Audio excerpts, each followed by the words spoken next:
Whispers from Below, a horror podcast by Justin W. Geis. Scary stories, both real and fake. Hello, listeners. Welcome to Season 1, Episode 17 of Whispers from Below, a podcast by a madman for madmen. I'm your resident psychopath, Justin W. Geis, and today's topic of discussion is the Winchester Mystery House. Now, before I get into this episode, I have one thing to talk about, and that is that I am going to be getting surgery tomorrow on my nose. A little while back, I was in an audition, and I hit myself really hard in the face with my knee, and I gave myself not only a concussion, but a deviated septum. I finally got it all diagnosed and figured out a couple months later, and I'm going to be getting surgery. By the time this uploads, I will be at the hospital getting prepped for surgery. So I just want everybody to know that I might not be uploading an episode on Monday. I'll keep you all updated on social media as to whether or not there will be an episode coming up, but most likely there will not be an episode coming up due to surgery. But I will try to get one uploaded by next Thursday. So for those of you that don't know, I'm uploading twice a week right now. I'm doing Mondays at 8 a.m. and Thursdays at 8 a.m. This will be the last episode that goes up for the foreseeable future, but I'm going to try to upload it a week after. But that episode might not happen due to my nose getting fixed, so I could be really nasal, and I might not be able to talk a whole lot. So I just wanted to keep you guys updated with that. I might have to take a little week off just to sort of get everything back together before I can start recording episodes again. So, this episode is going to be pretty chill. I think totally acceptable for younger listeners to listen to. I think anybody can listen to this episode. There's nothing super graphic or gory or terrible in it. It's more just like an atmospheric, sort of spooky episode. I know that a lot of people really like when I do the haunted places episodes. So I'm going to try to do a little bit more of those, talking about places that are haunted or spooky places and stuff like that. And this is one of them. So without further ado, let us dive right in. This mansion is located in San Jose, California, and it is the personal residence for Sarah Winchester, who was the widow of a firearm magnate, William Wirt Winchester. I say it is the personal residence. It's more, it was the personal residence. She died. This is a long time ago. It's currently a tourist attraction that is privately owned, and it is known for its Queen Anne style Victorian architecture and its really bizarre construction plan, because the construction plan doesn't exist. So the house used to be like this huge, I think it was like a 7-story building, and an earthquake happened because California, and now it's only 4 stories when you go to view it, and you can go take tours of it. I know that they're doing virtual tours right now, so if you go to Winchester Mystery House, the official website, you can sign up for like virtual tours of the house. But the house was built, and I'll talk a little bit about it in a second, was built in such a way that it was kind of like haphazardly done. There was no real plan involved. So when she was building the house, like there are stairs that lead up and then construction stopped, so they kind of go nowhere. Like it's really bizarre. We'll talk about it in a minute. This is also supposedly an extremely haunted building. So basically, it was constructed in 1884.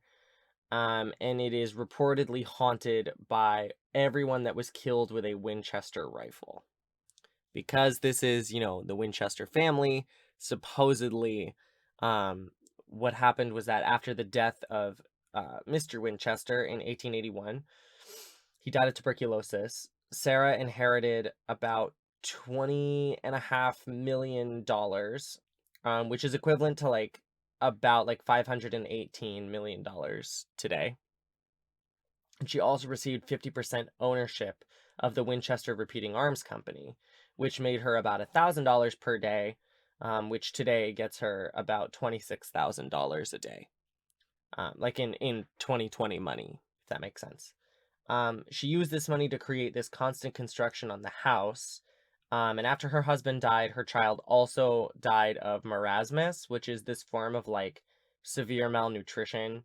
It's kind of like an energy deficiency, but basically to keep it like super non-medical, your body kind of like wastes away. You kind of sink into yourself and become like a skeleton and then die. And that happened to her child, and she went completely insane. And a lot of sources say that she went and visited a medium that told her that she had to move west and find a house that she could build to house the spirits of all those that have been shot with a Winchester rifle, and died, and for her child and her husband. This is what a lot of people say. Other people say that she moved west due to depression and she just wanted to get a new start. But whatever the reason, she ended up moving to California and she found this estate. The minute she got in, she hired a bunch of construction, like carpenters and stuff, that would work day and night, like 24 hours a day. They would work around the clock, building doors and windows and staircases and additions and all this stuff. But she never hired an architect. And a lot of sources say that the reason she never hired an architect was because she stated that the spirits were telling her how she should build the house. So I just want everybody to take that in for a second. Granted, she's rich, so I don't think that the people working for her were super worried about why they were building. They were probably just like, I'm just going to do what she says because she has a lot of money. But don't you think that would be worrying to work for a woman that's like, the spirits tell me that we have to build a staircase here, so like, let's put a staircase here. Ma'am, that's going to go into the ceiling. Exactly. Like, I just think that that's a strange environment to work in. It wouldn't be my personal favorite place to work in. She continued construction pretty much forever on the house in order to either appease the ghosts, or to spook them off. And before the 1906 earthquake, the house was about 7 stories high. And then after the earthquake, it's only 4 stories now. There are doors and staircases that lead absolutely nowhere, with stairs of varying sizes and lengths, windows that overlook into other rooms. The very strange design, or lack thereof, if we're being really nitpicky, kind of adds to the feeling that the house is haunted, that something's not quite right. When I was on tour, we were actually in San Jose, and I didn't get to go, but I know a couple people on tour with us went and visited the house, and it was like fascinating. She said, shout out to Trisha. She said that it was one of the most like fascinating places to walk through because the construction is so odd. Like you just feel uncomfortable when you come in because it's so strangely built. Another thing that is noted is that there were a ton of different rooms that looked like they should function, and then when you went to like pull switches or turn on lights or anything like that, like they never worked. And part of the reason that that was the case is she said that those were made to distract the ghosts. So she was saying like I made decoy rooms for the spirits, and then I had my own rooms. Like that's worrying, right? Like she should have seen someone about that, maybe. I think that she should have talked to somebody because that seems like something that would be very worrisome if I was like an employee and you know, my higher up was talking about how like, well, I made this room so that the spirits have a place to be. Like, I would get out of there so fast. I would not want to be in that house anymore. Um, Now I'm going to go into a list of just the sheer amount of things that are in the house. So I'm going to give you like a list of what's in there. Do with this information what you will. There are roughly 161 rooms. There are 40 bedrooms, 2 ballrooms, one of which is unfinished, 47 fireplaces, and there's evidence of others. There's over 10,000 panes of glass in the house. 17 chimneys. Again, there's evidence that there were others at one point in time. 2 basement levels and 3 elevators. It used to be on about 162 acres of property, but now it's only on 4.5 to kind of maintain the outbuildings and the house itself. It doesn't need all that extra space. There was only one working restroom in the entire house. And this was a prime example of Sarah saying, well, I built the other restrooms to confuse spirits. So there was only one working restroom that she would use. She ended up sleeping in different bedrooms every single night to confuse the spirits so that they couldn't find her in the house. Now, this woman was clearly a little paranoid, probably schizophrenic. She had some stuff going on, for sure.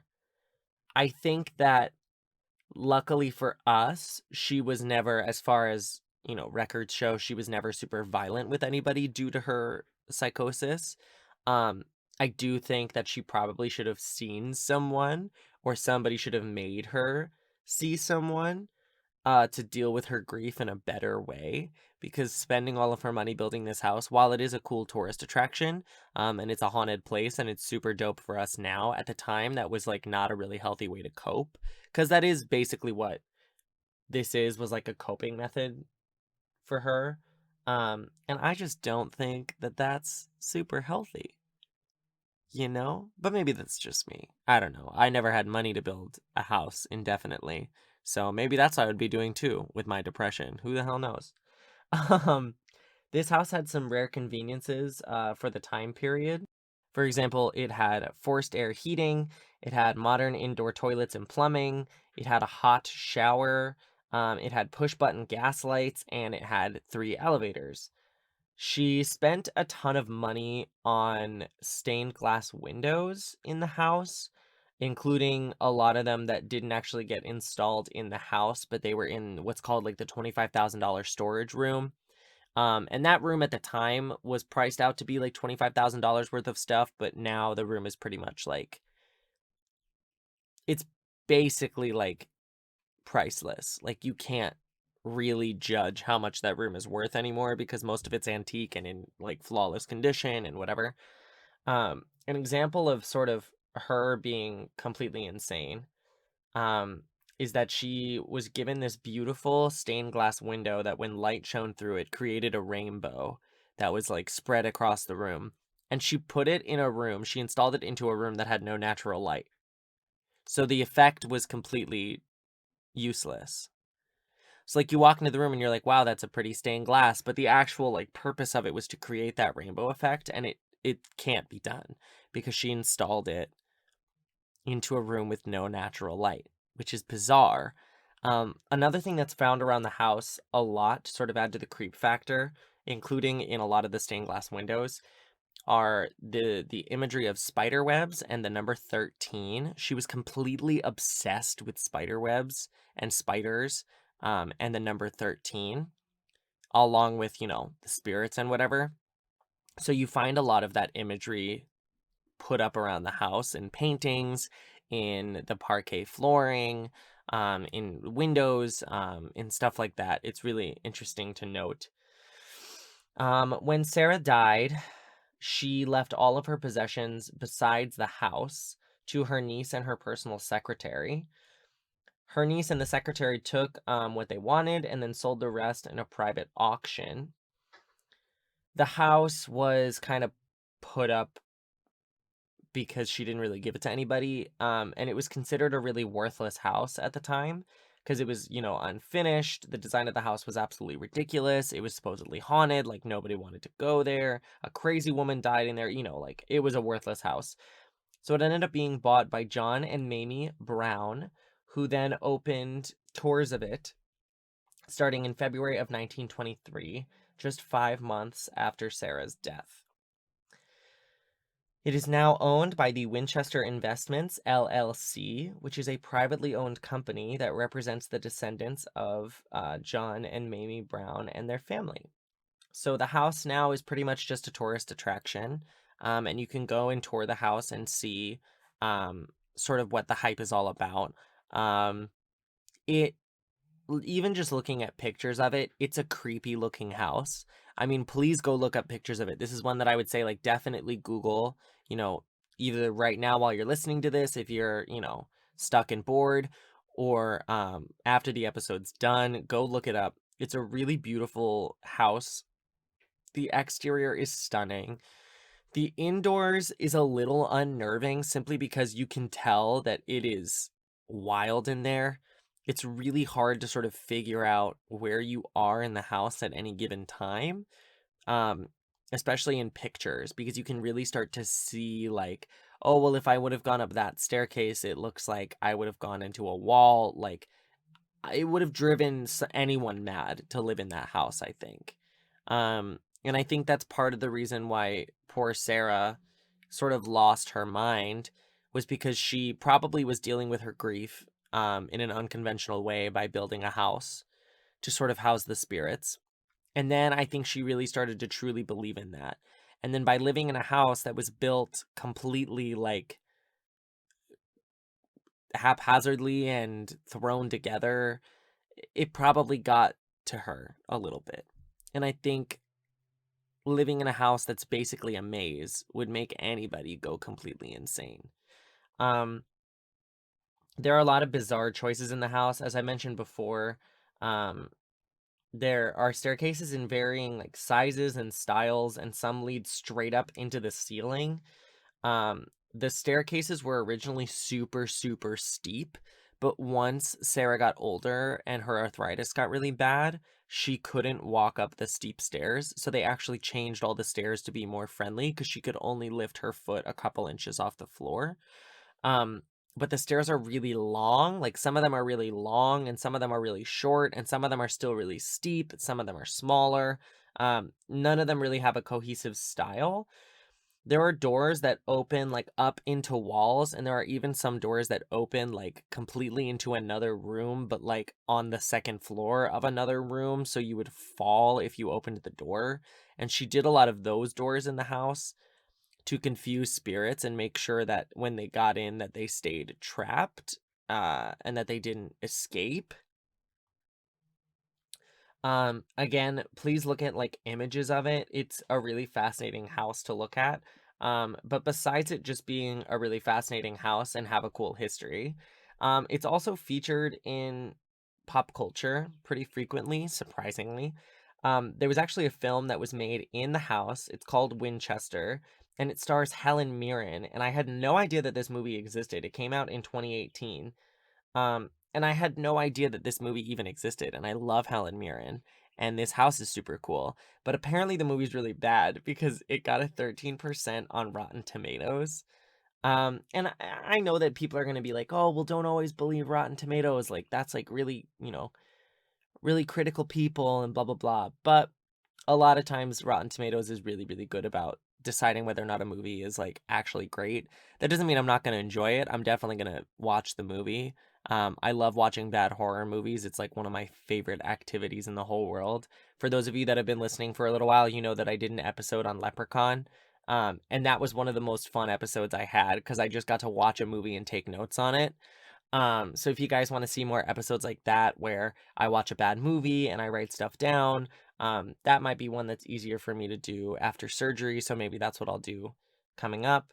Um, it is also featured in American Horror Story. It's in an episode of Mythbusters. It's in Ghost Adventures, Ghost Brothers, and it's also featured on BuzzFeed's Unsolved. And I love watching BuzzFeed's Unsolved, and I remember watching this episode a while ago though.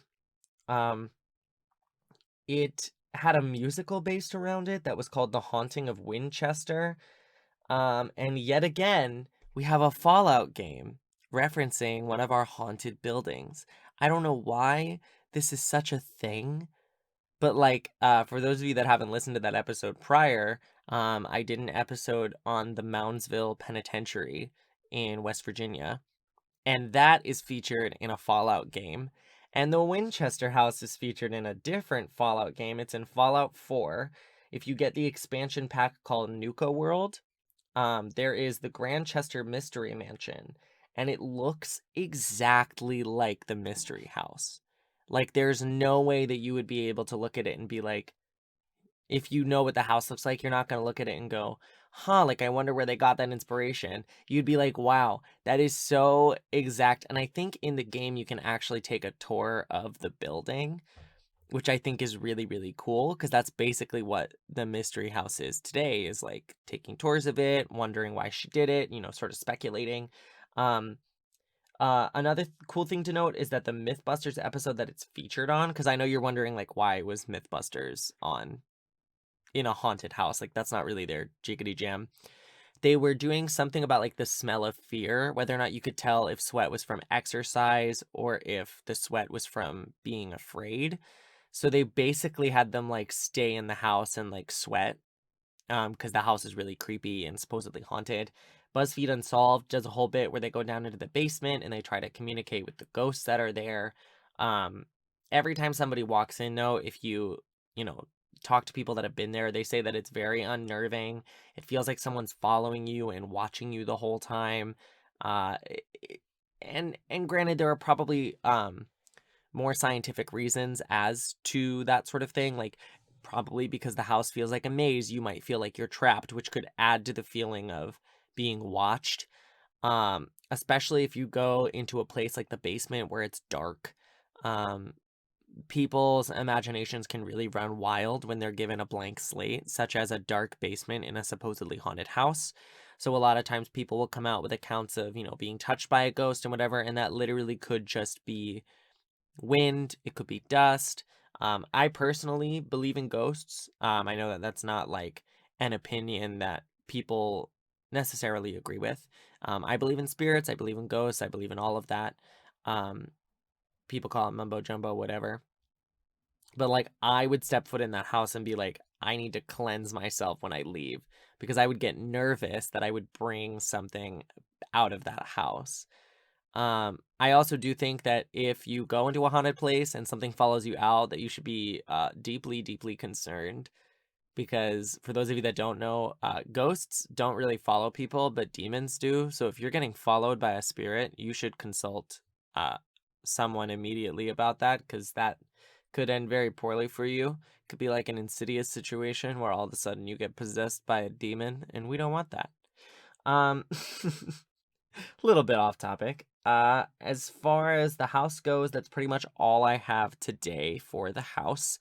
Um, I would say when this episode is done, when you're done listening to it, please, please, please go check out the house, look at images of it, sign up for a virtual tour. I'm definitely gonna go sign up for a tour. I think it's fascinating, and I really want to like see more of the house and see what happened to her. Um, Check out the movie. I'm sure it's going to be terrible, and that's very exciting. I love watching bad horror movies. My dad and I bond over it all the time. It's like one of our favorite things to do together. So I'm probably going to be watching a lot of bad, scary movies while recovering from surgery. Maybe I'll start posting little clips of them and stuff on my social media. Um, Please follow me on social media. Speaking of, it is at Whispers from Below on Instagram. No spaces, no underscores, no capitals, no nothing. And the email, if you have any comments, questions, concerns, you can DM me on Instagram or you can send me an email, which is at whispersfrombelow@gmail.com. No spaces, no underscores, no capitals, no nothing. I should be getting merch here in a little bit, like some prototype stuff. That you'll be seeing on social media that should be getting here in the next couple days, hopefully, so I can post some pictures of that. I am going to be, as I said at the start of the episode, getting surgery tomorrow, and so I might not be able to upload an episode on Monday, but I will definitely try to upload an episode on Thursday. I will keep you all updated via social media about whether or not that is going to be happening. And please make sure that you share this podcast. It's the number one thing that I can ask of you guys right now. If I could like get each and every one of you that listens to this episode to just share it with one person, that would be absolutely amazing. It would double my listeners, and that's exactly what I need right now. Because if you guys are really loving this podcast the same way that I'm loving doing it, then all you need to do is share it with at least one person, because the more listeners I get, the more content I can put out for you guys, and the better I can make the podcast. The more listeners I get, the more merch I can put out, the more content I can get out. It's just going to be a better experience for everybody the more listeners get involved. So you don't need to share it on social media. If you'd like to, that would be so, so, so appreciated. I had a couple people do it last week, and it like really warms my heart when people share because I am so passionate about this and I love doing this so much. And seeing people genuinely enjoy it and want to share it with people that they love is really, really cool. So if you guys want to do that, please tag me if you're sharing it. I want to make sure that I can also share it and give you some shout outs and stuff. So, three things. Sarah Winchester lost her mind. Building a house is probably not a super great way to cope with death. And stay safe, wear masks, and don't inject yourself with disinfectant.